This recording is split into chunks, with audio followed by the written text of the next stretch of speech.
وأقول في القرآن ما جاءت به آياته فهو الكريم المنزال وأقول قال الله جل جلاله والمصطفى الهادي ولا أتأول.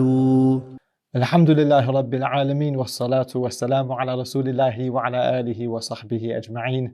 Assalamu alaikum wa rahmatullahi wa barakatuh. To all the brothers and sisters tuning in from home for this very special video on YouTube where Allah subhanahu wa ta'ala has blessed us and honored us with the presence of Shaikh Jamaaluddin Zarabozo. I ask Allah subhanahu wa ta'ala to preserve him and his family. Shaikh, how are you doing today? Alhamdulillah. Barakallah. Jazakallahu khairan wa barakallahu feek for joining us and taking the time out of your busy schedule. We really appreciate it. Barakallah. Shaikh, I know we've got a limited amount of time today. What we wanted to discuss today, inshallah, is a little bit about your history. I think one of the brothers mentioned that you've been involved in Dawah in some form or the other, whether it's teaching or writing over the past 40 years. Is that correct? Yes, inshallah. SubhanAllah. So it'd be really interesting to hear a little bit about your background and also how we can kind of connect that to the modern day Dawah and how things have changed and kind of benefit from your experiences, bi'idhnillah. Inshallah. So if we can begin with a little bit about your background, inshallah, feel free to share however much you wish, as much or as little, inshallah. طيب إن شاء الله. بسم الله الرحمن الرحيم. الحمد لله والصلاة والسلام على نبينا محمد وأشهد أن لا إله إلا الله وحده لا شريك له وأشهد أن محمدا عبده ورسوله. أما بعد. First of all, let me thank you for this opportunity. MashaAllah, I've known many brothers who speak very highly of Al-Madrasa Al-Umariya, and when I came to Dubai, I was very much encouraged, inshallah, to come and visit you, inshallah, and see the kind of work that you are doing. So first of all, inshallah, I ask Allah subhanahu wa ta'ala to bless your work and to guide you, inshallah, to guide all of us to the straight path, the correct path that will lead to the pleasure of Allah subhanahu wa ta'ala. And I'm honored that you are, for some reason, wanting to ask me about myself, inshallah, and the history of the Dawah. And let me also say, to preface, inshallah, this is kind of an informal discussion. I am someone who's very, I distinguish between informal and formal for many reasons, inshallah. And so that's also one of the reasons why, if I had my choice, I would probably do more writing than lecturing and other things, because writing forces you to keep reviewing what you've done and make sure everything is correct, and you can go over it over and over again. Because that is, that ultimately we're all seeking the truth, and we're all seeking what is correct. And that takes effort. That takes effort and time. And, to just like produce stuff, a lot of material, and sometimes that happens. The quality of it sometimes gets sacrificed. And so when we're talking about the quality, we might be talking about, missing the straight path.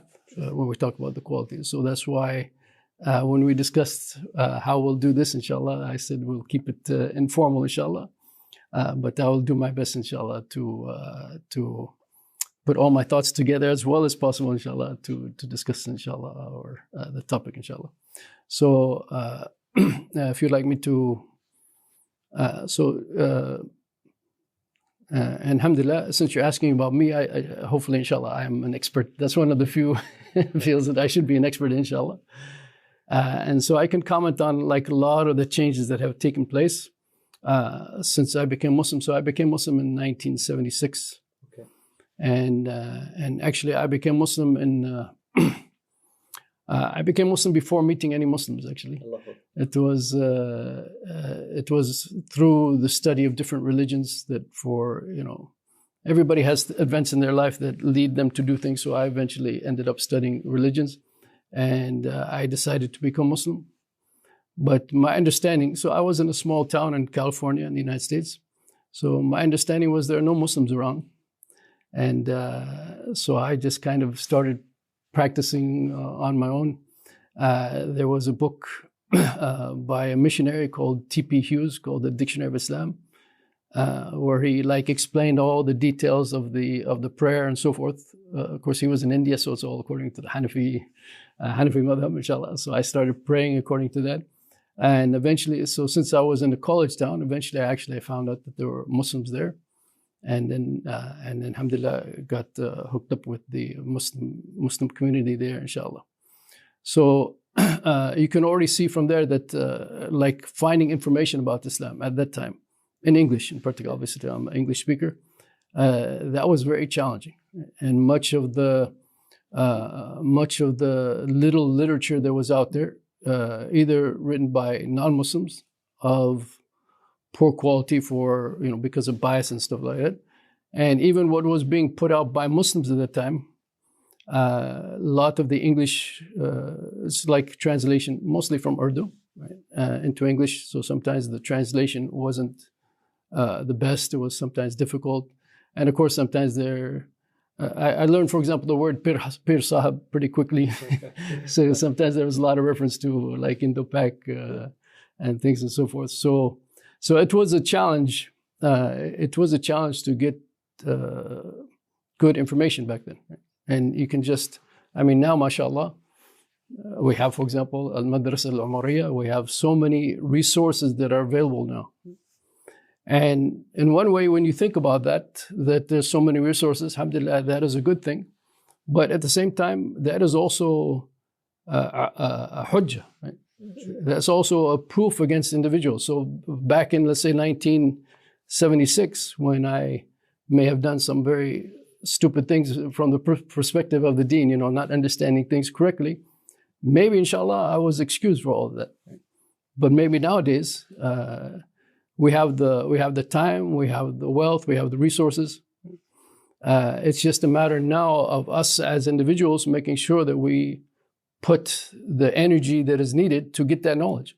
So now that knowledge is out there, and now many times we don't have the excuse we don't have the excuse of that knowledge not being out there anymore. So now the burden is upon us to take our time and energy and to make sure that we get sound knowledge. But one of the things that I benefited from that kind of situation was the fact that it forced me to study Arabic. Because like one time I was in the university library and I was looking at Abdullah Yusuf Ali, which is like similar to this book that you have here. And I was looking at that, and then right next to it this was at UC Berkeley, so they had a large Middle East studies section. And right next to it, I'm looking up and I see the Tafsir of At-Tabari in like 30 some odd volumes. And I said, like, something is wrong here, and I said, I have to be able to access that knowledge. And so alhamdulillah, that caused me or forced me to start learning the Arabic language. But of course, resources, again, even for learning the Arabic language, we didn't have the kind of resources then as we do now.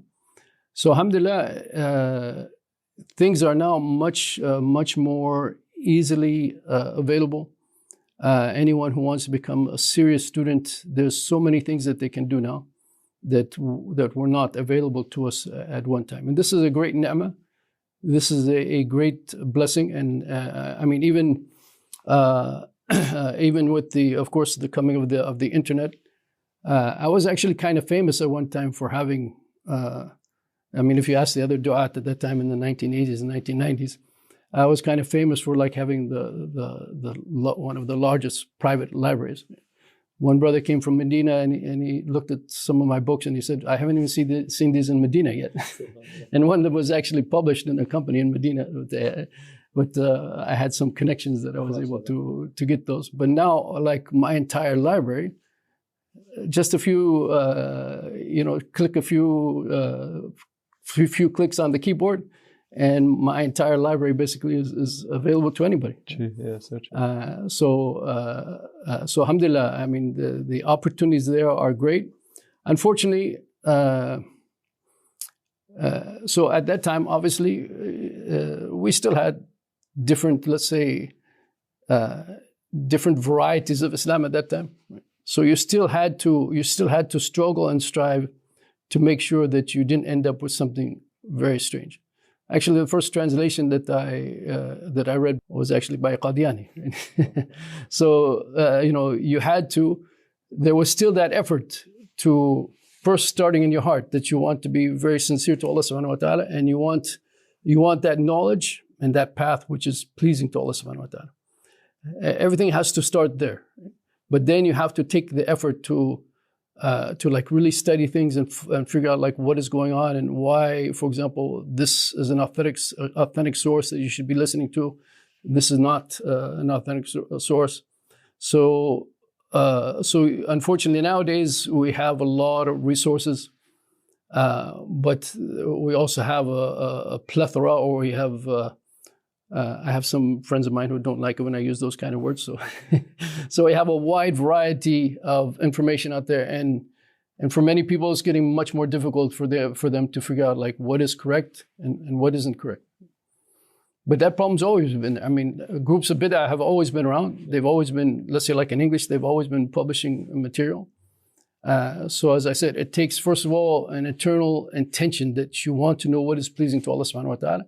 And hopefully, inshallah, that internal intention will drive you to like really do the work that is needed to be able to see the truth from the Quran and Sunnah, from the various deviations that are definitely out there. So alhamdulillah, as I said, inshallah, I kind of was forced to learn the Arabic language. Plus, most of the mosques I was in were dominated by Arabs. The khutbah was in Arabic. Everything was in Arabic. So even the food kind of. so alhamdulillah, I was in a situation where like I was forced to learn Arabic. And as you know, usually when you say to someone forced to do something, they take that as like, well, that's not good. But actually that was a ni'mah. That was a great ni'mah for me. And I still, to this day, even given great advances that we have in the English literature, you cannot dispense with learning the Arabic language and really going to the sources, and especially of our ulama in the past. You know, I cannot overemphasize the importance of that, inshallah. So hopefully, inshallah, that's a brief idea of my background. If you have also some more specific, obviously the Dawah kind of has gone through different stages and faced many different things. So whatever you are interested in, inshallah, let me know, inshallah. Shaikh, you mentioned there something that's always fascinated me, and you talked about the access to knowledge. And a question I've always had in my mind is that when we talk about the Salaf and the righteous predecessors that came before us, and we always say that their knowledge was greater than our knowledge, and the scholars back then were much more knowledgeable than the scholars now. Yet when you look at the access to knowledge, it's almost the complete opposite. They used to travel 6 months for one hadith. We can just type in 6 clicks of a keyboard, like you said, for one hadith or multiple hadith. The question that's always crossed my mind is, why is this happening? Why do we have a group of people whose access to knowledge was so little, yet their actual knowledge was so much, and another group of people whose access to knowledge was so much, but their actual knowledge was so little? Is it because their hearts were purer? Is it because there was more barakah in that time? Is it just because the distractions of the dunya that we have, they didn't have that? What are the reasons for this? Now, obviously, there's a lot of like some of the factors that you mentioned. You know, all of these can come into play, but I think there's a difference between someone who sincerely, for the sake of Allah subhanahu wa ta'ala, and this is related to the question of iman, and as you said, what is going on in the heart. Right? Someone who is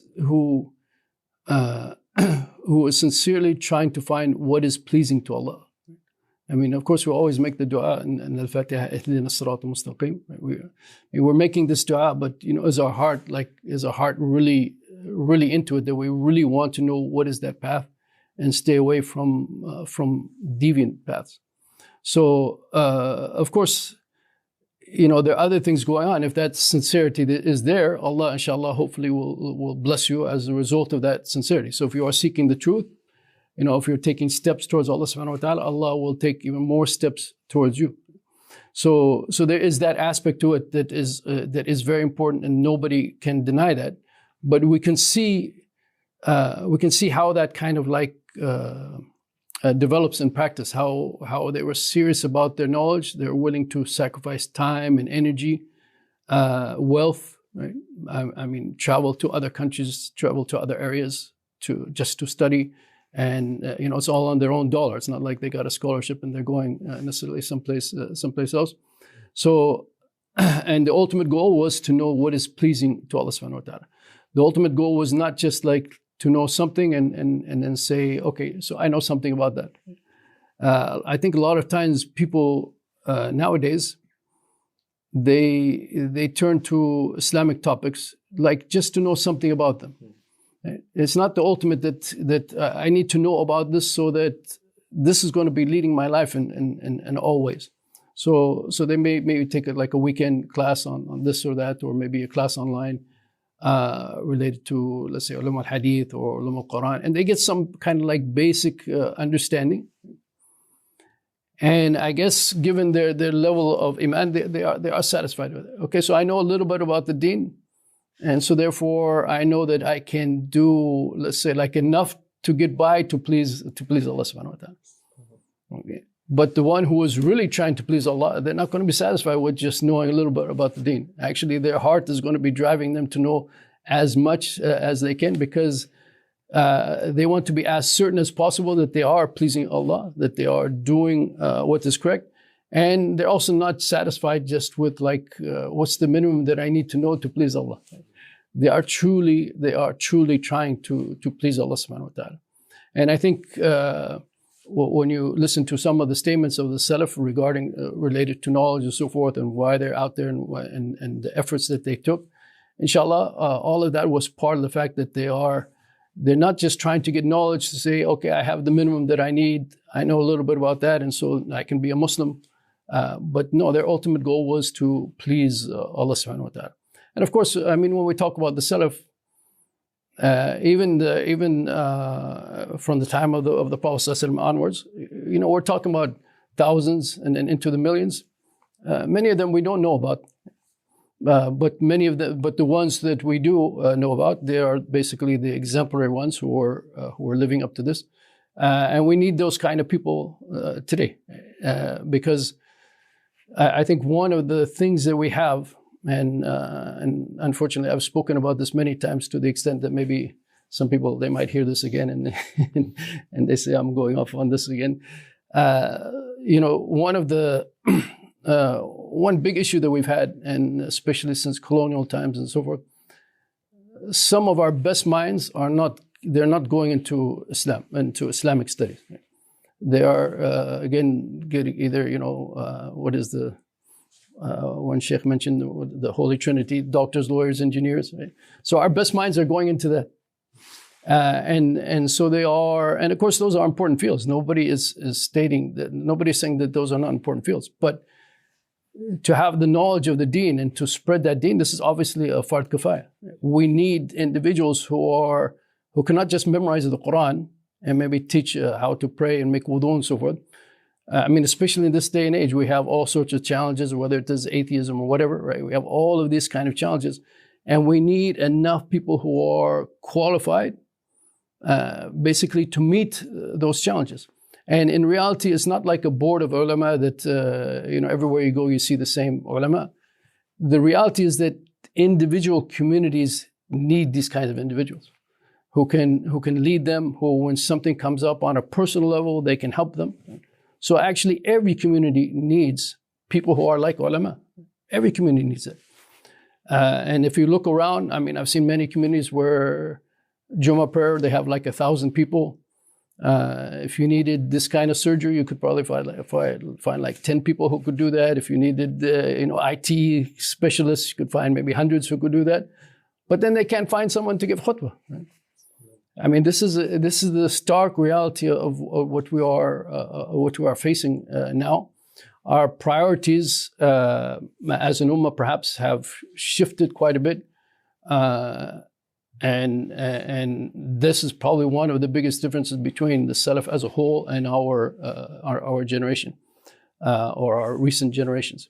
And until we fix this, you know, until we actually dedicate ourselves and steer also our youth into becoming ulama and taking our best minds to apply them to Islam, I think until we do that, we're going to be suffering from all the kinds of issues that we see nowadays, and people don't have answers to any questions, and when they do get answers, sometimes they're not satisfied with it because obviously the one who was answering it was maybe not qualified to answer. SubhanAllah. You said you wanted this to be informal, so there's an informal story that I want to mention, and I want to get your thoughts on this. So I was in the car once with a Sudanese brother and a brother from the UK, And they were talking about a particular issue, about how to solve a particular problem. And the brother from the UK was always saying, we should do this, we should do this, we should do this. And the Sudanese brother said, I recognize that you guys from the West, you place a lot of reliance on the asbab, on the means. And it's like you're not really thinking about Allah's help and how He can help the situation. Do you think that the access to knowledge, one of the byproducts from that, when you have so much access to knowledge, is suddenly you turn away from begging Allah for knowledge and begging Allah for the right teacher and the right resources. And it's almost like it's all here. I just need to take the action myself and just do it.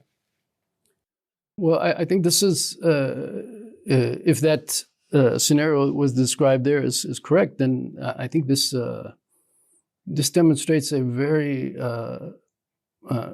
big shortcoming in the concept of asbab. So asbab there are worldly asbab that we look at, but then there are also asbab much more beyond it. I mean, having tawakkul ala Allah, for example, right? Putting our trust and reliance in Allah subhanahu wa ta'ala, that is a kind of asbab, right? Making dua, so turning to Allah subhanahu wa ta'ala, that is a kind of a sabab. So I think maybe what you're saying, or maybe what they were actually pointing to, is perhaps we put too much emphasis on the kind of asbab which are worldly kind of asbab that you can identify.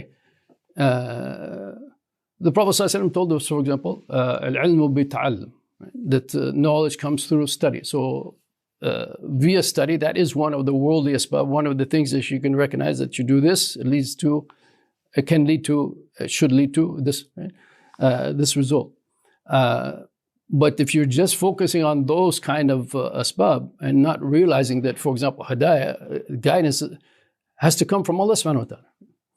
And Allah subhanahu wa ta'ala, for example, is not going to give you that guidance if you're following those asbab, but you're following those asbab, let's say, like to become popular or to become shaykh or to become rich or whatever, right? Then Allah subhanahu wa ta'ala, you are then not the most important of the asbab, you blocked yourself off.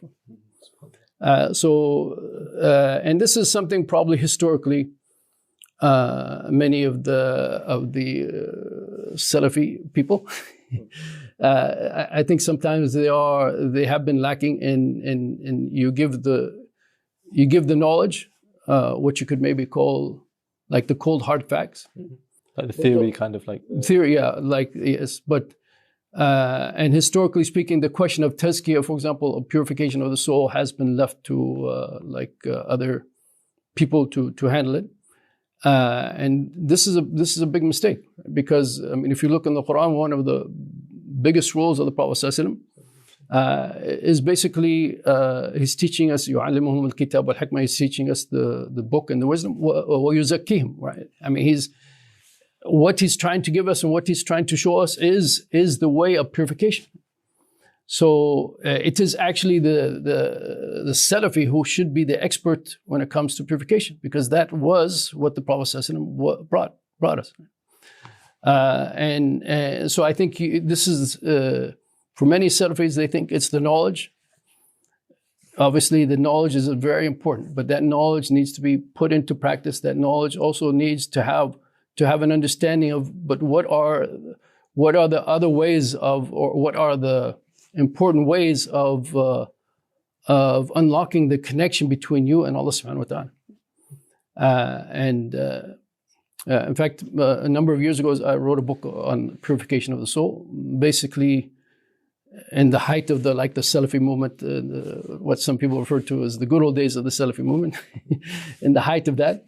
Basically, because even at that time, I recognized that there was too much emphasis just on, here's the 3 types of aqidah, memorize them, understanding, and you can repeat them and so forth. But, what is actually, how much are you actually internalizing it? What is actually getting into the heart? What about the qualities of love of Allah subhanahu wa ta'ala and so forth that are, first of all, requirements of faith, and that are absolutely necessary if you hope to be blessed by Allah subhanahu wa ta'ala.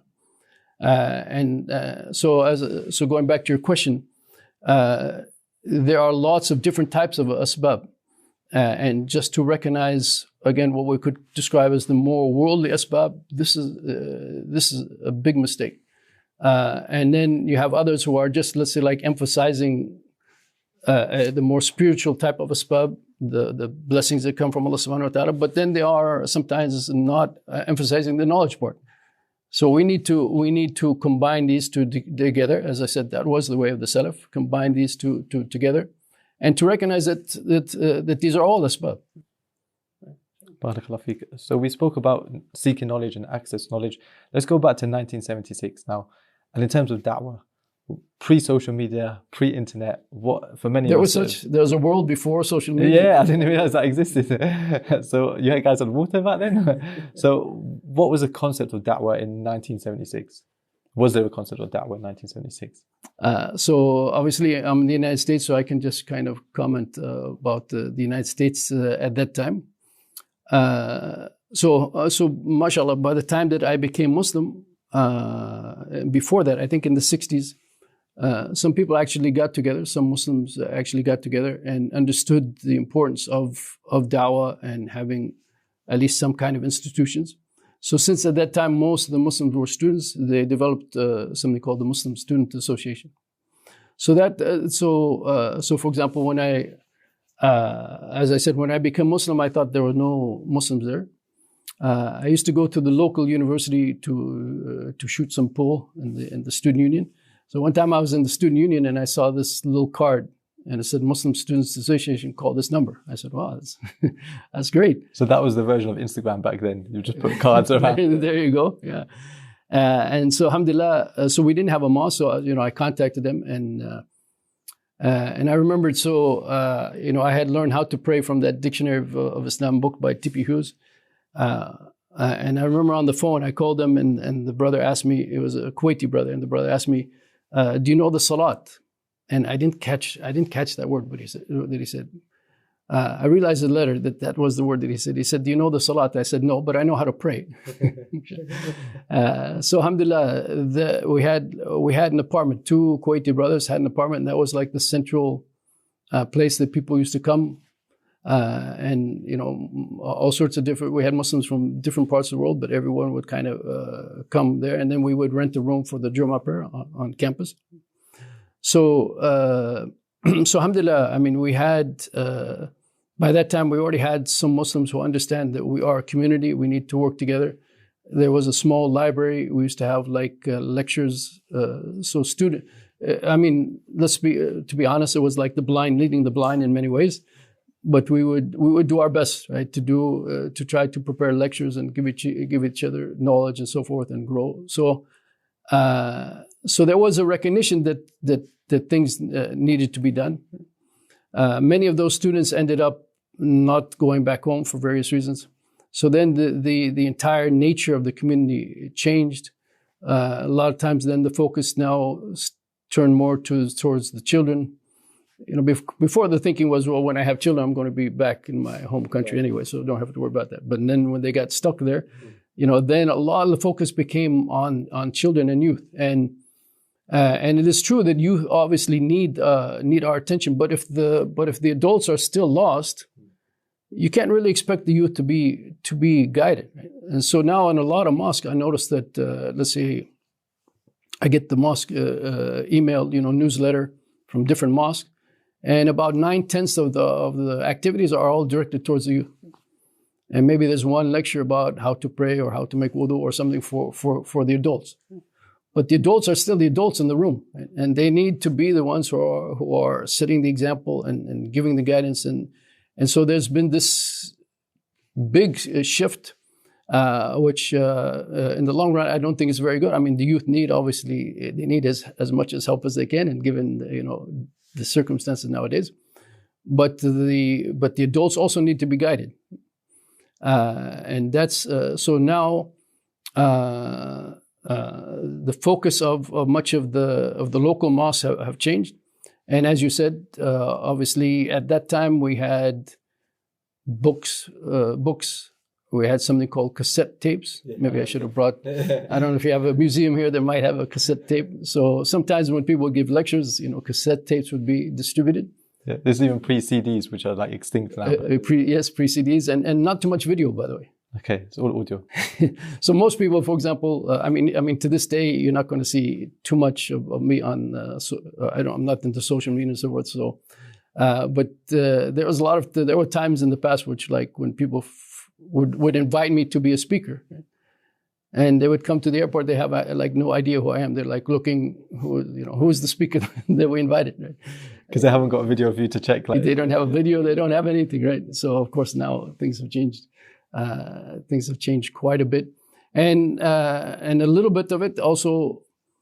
There's been maybe a change also in focus from the written media to lecture culture, which again in the long run I don't think that's. There's some shortcoming. I mean, obviously lectures have their role and so forth, but they become the foundation of knowledge, and that's problematic because you cannot provide the amount of details and information in lectures that you can do it in written materials. The brother and I were coming over here. He was commenting on like the attention span now is getting shorter and shorter. This obviously, I mean, from a Dawah perspective. So like, what do we do with the fact that supposedly the attention span is like 6 seconds nowadays, supposedly? But so we cannot gear all of our Dawah towards 6 seconds. Of giving information. We still have to recognize that people need to change. We modify our Dawah in some sense, but part of this has always been the case, even in the time of the Prophet. Becoming Muslim means about changing the individual. So we need to change individuals that maybe we can first attract them through what is necessary nowadays, but at some point in time, they need to understand that they need to change their focus. If they're serious about the deen, it's going to take serious study. Serious study is not 6 second, TikTok videos or whatever. Yeah. So, Shaikh, as a new Muslim, 1976, I assume then you went on the process of seeking knowledge and learning yourself. And then after that, I would assume there was a period where you started getting involved in Dawah. Your first 5 to 10 years in Dawah, what did that look like? Was it more writing? Was it more teaching in the masjid? Was it more traveling around the country giving lectures? Like, what was it like? First of all, let me say that a lot of things were, quote unquote, forced on me in the sense that I'm actually a pretty introverted, pretty shy individual. I still don't like public speaking, I'm still a little... You wouldn't be able to tell that, subhanAllah. That shows you that you don't know what's going on internally, right? You never know what's going on internally with someone. So, but because probably because I was an American convert, right? Maybe also the fact that I was white, that might also have an impact here. And the fact that I speak English so eloquently, mashallah, compared to, of course, I'm being a little bit facetious there, but compared to, if an Arab, for example, is giving khutbah and he tries to speak English, in the khutbah, everyone appreciates that, but the reality is maybe the Pakistanis didn't understand the thing he said. Maybe even the American didn't understand. Maybe only his fellow Arabs who have that same accent understood him, right? And then the same is true when a Pakistani speaks. So basically, like any kind of Dawah, let's say, like as I said, we have an MSA on campus. So now we want to have a program where we're going to reach out to non-Muslims. So who do you think we have like 15 people, only one American. So who do you think they're going to, they put that on that, I'll describe him now as that poor person's shoulders. And so whether I liked it or not, and unfortunately, whether I was actually capable or not, a lot of things were being put on my shoulders. And alhamdulillah, Allah did allow me to like recognize that early, that these things were being put on my shoulders, maybe even before they should have been. And so alhamdulillah, as I said, Allah made me kind of like realize the fact that as I continue as a Muslim, probably this is going to continue. So I need to become more qualified to fulfill these roles that people are so to speak forcing on me. So that's why that's one of the things that contributed to me taking learning the deen very seriously. But I was always someone who was into reading and so forth. So that was kind of easy for me to be into reading. And as I said, recognizing that I need access to the Arabic language. So from early on, even before the 80s, even I think my first khutbah was like in 77. And again, mostly just because of the English. I still remember that khutbah. Basically, it was published a set of khutbahs. It's been published different times under different names. I don't remember what it was called at that time. So basically, I just gave one of his khutbahs, right? And everybody, oh, that was a great khutbah. MashaAllah, thank you.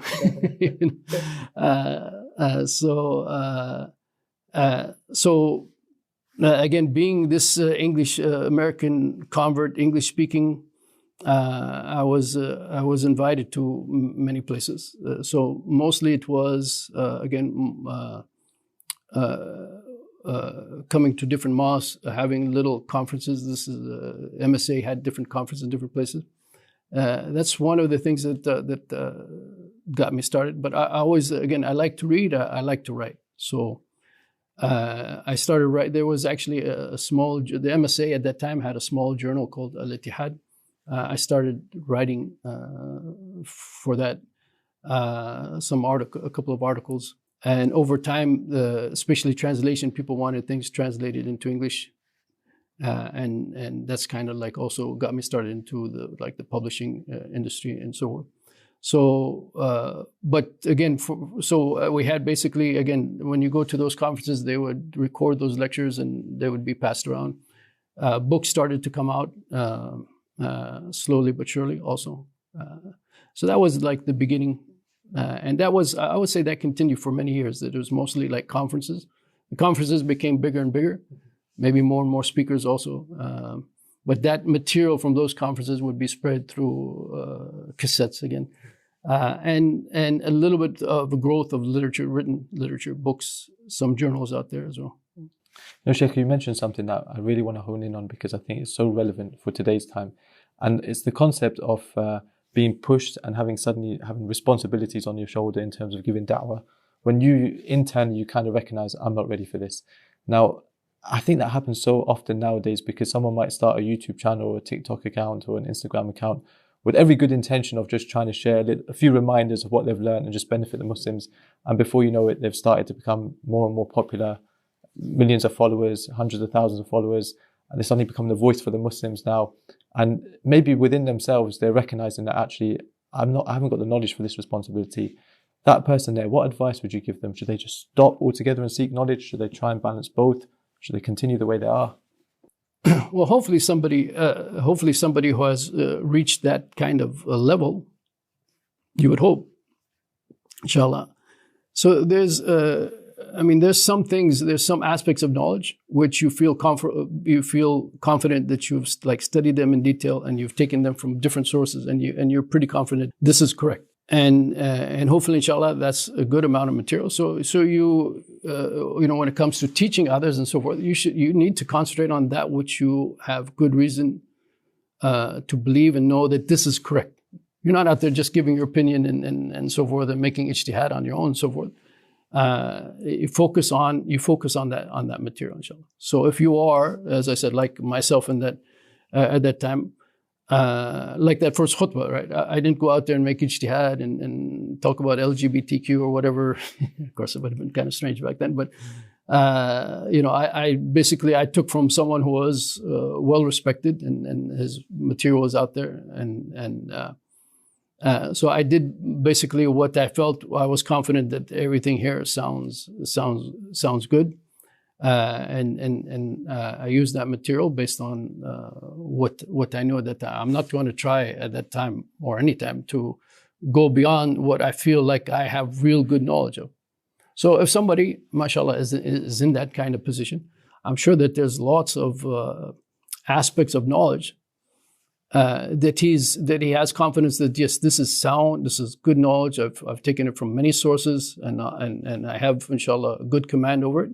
So stick to that, inshallah, and try not to cause any, try not to make ijtihad. And then,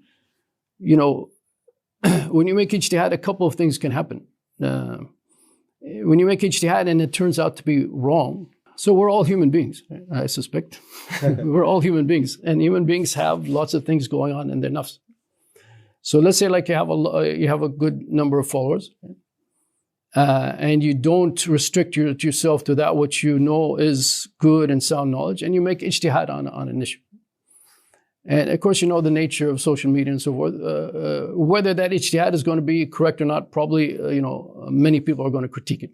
Even if it's good, many people are going to critique it. But it's very possible that you've made a mistake. So now, what do you do when you make a mistake? Well, if you are, if a shaitan is not coming into your heart and confusing you, you come out and you say, "Oh, that was wrong. I should not have done that." And maybe I overstepped, I misunderstood things, and so therefore the correct position is this. But now you're worried, for example, if you do that, now what's going to happen to your, I don't want to use the word fan base. Somebody, I think, gave me that word earlier. What's going to happen to your situation? Okay. So shaitan might actually come to you and basically tell you cannot admit that you're wrong. You have to stand firmer in that, and even look for more evidence for that position. And so this is a real fitna for that individual. And probably some people might pass that fitna if they're sincere to Allah subhanahu wa ta'ala. They might be willing to come out and say, I made this and that mistake. They might lose followers, but they don't care about that. If they are sincere to Allah, if everybody stopped, if everybody said, he made those 3 big mistakes, and everybody then stopped, I don't even know what you call it. They just stopped listening to him. You stopped subscribing, there you go. Everyone just stopped that. Well, if the person is sincere to Allah, they don't care, because they came out and they said the truth. Now people are not following him anymore, but he had to speak the truth. Inshallah, if the person is sincere to Allah, then those who are also sincere will also, inshallah, continue to benefit from him.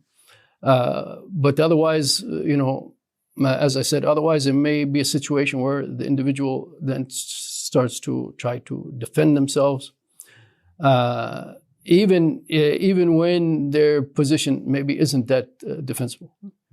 Now, sometimes maybe they make ijtihad, and it gets critiqued, and they're not convinced that their position is wrong.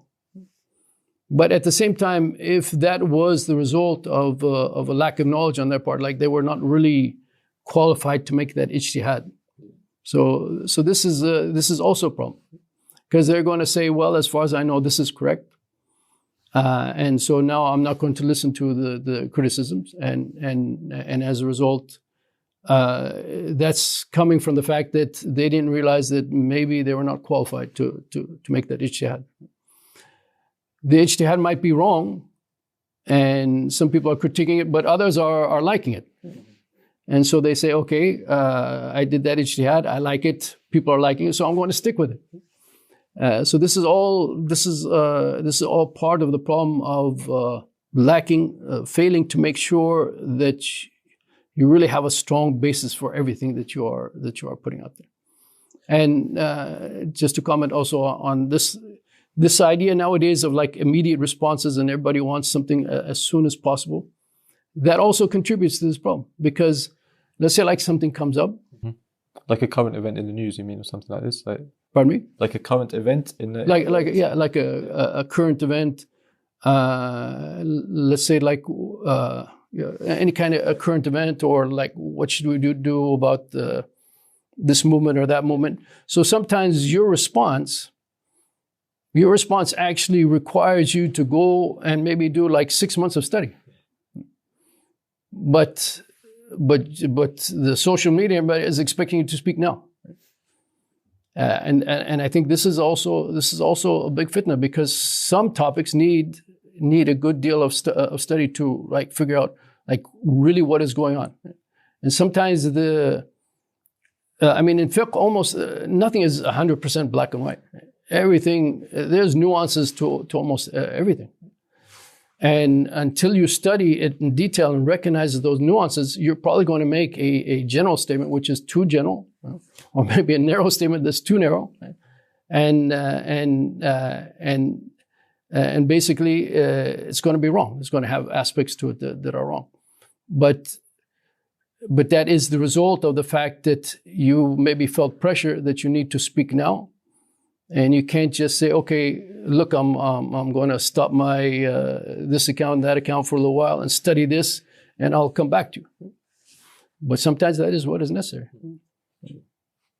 Well, on the topic of social media and followers and subscribers and fan base or whatever you want to call it, I think, correct me if I'm wrong, but you're not on social media, is that correct? No, I'm not. So a lot of the people giving da'wah, they also use social media to push their da'wah. What's the reason that you decided not to be on social media? So again, I don't think my approach to knowledge, like what I've just described here, my approach to knowledge and how to deal with knowledge, I don't think social media, first of all, is a very good tool for someone like me. In the first place, I mean, I think people would be very dissatisfied with me if, it took like 2 months before I said something. That's not how social media works. And plus, overall, I think there's lots of different types of fitna or different types of fitna that are tied into these kind of social media kind of things. The thumbs up kind of thing, and then the responses and all this kind of thing. I don't think that, and I mean, we see with all the fake news and all that kind of stuff, I don't think this is really the kind of avenue that is geared for producing what we need to produce and the kind of individuals that we need to produce. So as a result, I don't get involved in it. I'm fully on your team. I don't have Twitter or Instagram or Facebook or anything like that, but I have to ask a question on behalf of the people. Are there not masalih that are associated with, like benefits that are associated with social media? And maybe like khamr, for example, the benefits that are associated with khamr. Yes, okay. Yeah, I'm not going to deny that. And I think people might say, if you want to change the people on the ground, knowing that there are so many people on social media, should you not start there? If that's the people you want to influence, then the next generation might be more like you rather than the TikTok star or whatever it's called. I mean, it is possible. So you asked me directly about me, right? Yeah. It is possible that maybe people can handle it and deal with it, and there's no negative impact of how they deal with and handle it. So I did not say. I mean, I did say that I don't think it's the best medium, but at the same time, it may be a medium that some people need to use. At the start, you mentioned you either do very formal or very informal. Yeah. What's the reason for that kind of separation, if you don't mind me asking? So what I mean by very formal, so hopefully, inshallah, the audience recognizes when something is informal and formal. And if they didn't, that's why I mentioned at the beginning that this is informal.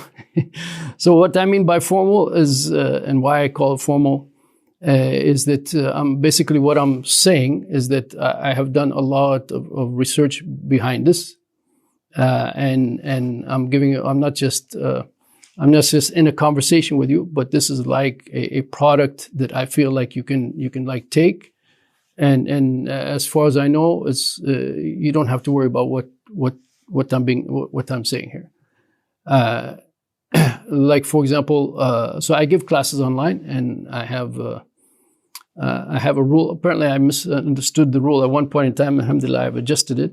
Like for every hour of lecture, I tried to give at least 5 hours of preparation.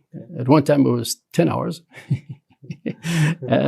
So as I said, I misunderstood, and even 5 hours is more than like what they usually say. And I do that again because I want to make sure that as far as I mean, obviously, we're humans, we have limited capabilities, but as far as I'm able to, I want to be confident about what I'm giving. And so also, like in the process of preparing, since my classes are live, so we have interaction with the students, I try also even to research the questions that I expect might come up. So I don't say I bait any of the students, but when I'm discussing a topic, I expect, okay, somebody is going to have this issue, and so I try even to prepare that. before giving the lectures. It's a big responsibility, right? Speaking about the deen. Yes, speaking about the deen is definitely a big responsibility, and hopefully, I would hope that everybody understands that. As a revert yourself, how have you seen the struggles for reverts that have changed since the 70s and now? Has it got harder for reverts? Has it got easier? So am I a revert or am I a convert? I don't think we need to get into that discussion now. So, well, I would say the biggest change, again, let me just reflect upon like our local situation and where I was and where I am. So like when I became Muslim, as I said, that Muslim group was very small. They were just happy that they had like one more, now they can actually like have a soccer team, enough members for a soccer team, right? So everyone came from different areas, and the fact that we have now one more Muslim, everybody was just like happy, and we were a pretty close knit group, mashallah. And people recognize that like this is a new Muslim, so he needs to be, he needs to be dealt with sometimes differently, or now. Let's put it this way: I got special care at that time. I see. And nowadays, if somebody becomes Muslim, in many communities I see, so things have developed such that now you have like a Muslim going to the mosque. So his parents are still, let's say, like living in that city, and he has a full-time job, and he has a wife, and he has kids, and he has a small small circle of friends. Right? So he's basically all of his time is occupied, right? And it's not out of a bad intention on his part, but the reality is all his time is occupied. It's got responsibilities. So now somebody becomes a new Muslim. And yes, everybody's happy and they congratulate him, but the reality is that kind of like special attention that new Muslims need. Well, it's difficult, and I know a lot of people who converted, who have said this to me, later that they didn't find like any support in the mosque, anybody, and I can tell them that yes, my situation was completely different. So I think that is, for me, like what I'm witnessing, that's like one of the biggest changes from when I became Muslim to nowadays. And it's a difficult challenge to deal with, because again, if a person, if his parents are there, if he's married, he has a job, and so these are actually Islamic responsibilities. It's not like he doesn't care about the new Muslim, but he actually has so much on his plate that it's difficult for him even to add somebody else to his social circle now. So I think that's one of the biggest challenges. The access to knowledge, there's all sorts of knowledge out there, but becoming a Muslim, I think, requires much more than that. Knowledge is one thing. As I said, I became Muslim before meeting Muslims, but that's not the way to go, right? And you learn so much, and you're affected so much if you are part of a community of fellow believers, strengthening each other. That's vital, and that I think that's missing quite a bit nowadays. Okay, as we come towards the end and we bring it to a close, let me ask like an overarching, open-ended question. Then, how have you seen I think we said evolution before, and you said before devolution maybe, but how have you seen the changes in the Dawah over the past 30, 40 years since you had experience in it? Well, unfortunately, so based on my experiences and based on what I've seen over the years, attaining knowledge and Dawah, this kind of work. This kind of work is something that is very, very pleasing to Allah subhanahu wa ta'ala. And inshallah, there's going to be great rewards, inshallah, for those people who are willing to sacrifice and do this kind. This is a type of jihad. This is a type of jihad which is pleasing to Allah subhanahu wa ta'ala.